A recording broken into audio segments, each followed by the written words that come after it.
রাজধানীর বিভিন্ন এলাকায় থই থই পানি পানি জমে এমন অবস্থা হয়েছে যে বাড়ি থেকে বের হলেই পোহাতে হচ্ছে চরম ভোগান্তি। সকাল গড়িয়ে দুপুর হলেও অবস্থার কোনো উন্নতি নেই। আবহাওয়া অফিস বলছে বৃষ্টি চলবে আরও ২-১ দিন। হেলাল আহমেদ সজীবের ক্যামেরায় বিস্তারিত জানাচ্ছেন আশিকুর রহমান চৌধুরী। এটি কোনো সমুদ্র কিংবা নদী দেখার দৃশ্য নয়, বাড়িতে ফিরতে না পেরে অসহায় হয়ে দাঁড়িয়ে থাকার দৃশ্য। সকাল থেকেই ঢাকা যেন ডুবন্ত নগরী, বিভিন্ন এলাকার যানবাহনগুলো যেন ভাসছে নৌকার মতো। এটি মৌচাক মোড়।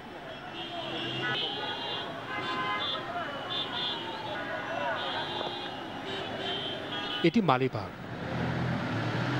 এটি রাজারবাগ, এটি চামলিবাগ, এটি শান্তিনগর, আর এটি বেইলি রোড। বরাবরের মতো এই এলাকাগুলোর অবস্থাই ছিল সবচেয়ে করুণ।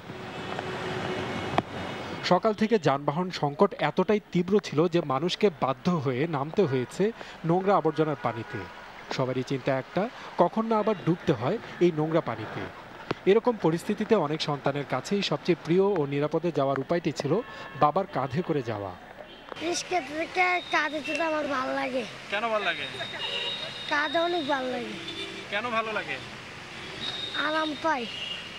এই ভোগান্তির কথা বলে শেষ করার মতো না, যে ম্যানহোলের অবস্থা এমনই হয়েছে যে অল্প পানিতেই রাস্তাঘাট ভরে যাচ্ছে। আমাদের জনদুর্ভোগ এতই বেড়ে গেছে, আসলে এটা কি বলবো, যারা এটা ভুক্তভোগী তারা বুঝতে পারবে যে এর কষ্টটা কতখানি।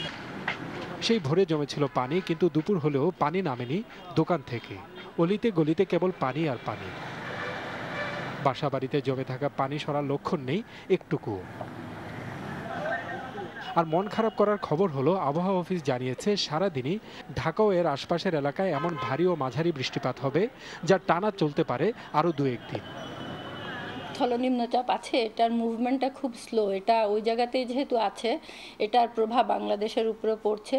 তো আগামীকালের পরে আমরা আশা করছি কিছুটা ভালো হতে পারে, তবে আজকের দিন হওয়ার সম্ভাবনা তেমন একটা নাই।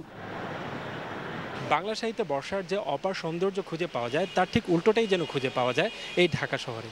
এখানে জলাবদ্ধতা মানুষের ভোগান্তি এমন পর্যায়ে নিয়ে যায় যে ঢাকার মানুষের কাছে এই বর্ষা আতঙ্ক হয়ে আসে। Ashikur Rahman Chowdhury, NTV news,